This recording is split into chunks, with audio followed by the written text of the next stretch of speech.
थोड़ा पढ़ के बताइए भाई। ये क्या है, हमेशा मेलोडी मेलोडी, इसकी बहन की, इसकी भाई की, सबकी पेपर लीक हो रही है। राखी सावंत बोल रही है भाई। जब भी भारत में तानाशाही बढ़ी, हमारे यहाँ ऐसा ही होता है। ये क्या है, ये हमेशा मेलोडी मेलोडी, इसके बहन की, इसके भाई की, सबके पेपर लीक हो रही। धर्मेंद्र प्रधान, तुमको रिजाइन करना होगा, वरना मैं paper leak Kalal, Puneet superstar और शादाब जिकाती और टेक्निकल गुरुजी एक साथ शादी कर दूंगी। भाई इसमें लिखा हुआ है एग्जाम प्रोसेस में इतने छेद कर दिए हुए हैं, इतने छेद करते हुए हैं कि पढ़ने लिखें क्या करें समझ नहीं आ रहा भाई। सहमत हो आप इस स्टेटमेंट अरे से? बिल्कुल सहमत है, आप खुद देख रहे हो, पूरी पब्लिक देख रही है भाई कि मतलब जो एग्जाम होता है ना वो कहीं ना कहीं लीक हो जाता है, और कोई और एग्जाम दो तो कभी रिजल्ट नहीं आता, कभी उसमें पेपर लीक हो जाता है। पढ़े तो पढ़े कहाँ से, करें तो करें क्या भाई, कुछ समझ ही नहीं आ रहा जी।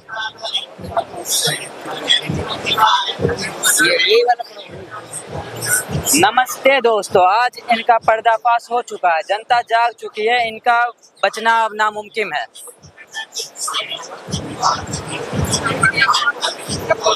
धर्मेंद्र प्रधान, मैंने जितना सलाम नहीं तोड़ा, उतने तूने अपने बच्चों के भविष्य के सपनों को तोड़ा है।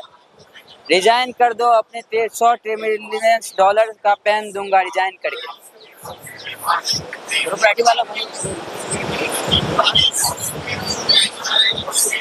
आपके प्रोपेगेंडा फाइल्स 3 पार्ट में पब्लिश होंगे। अब आपके exam leak fraud files publish होना है, द कश्मीर फाइल्स।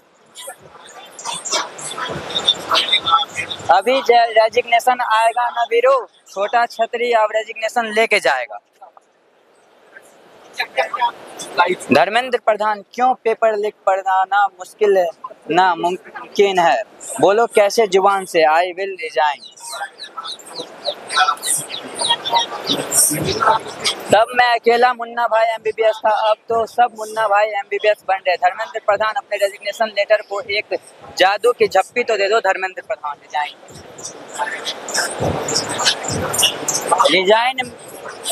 रिश्ते में तो हम तुम्हारे मालिक हैं, now we the people of India.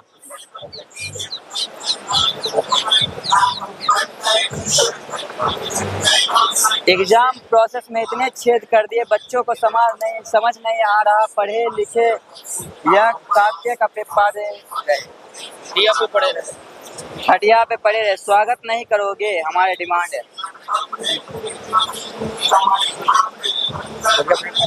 अबे जल्दी रिजाइनेशन करो, कल सुबह पैनल का आनमेल क्या निकलना है। अरे जल्दी रेजिग्नेशन करो, कल सुबह पैनल निकलना है।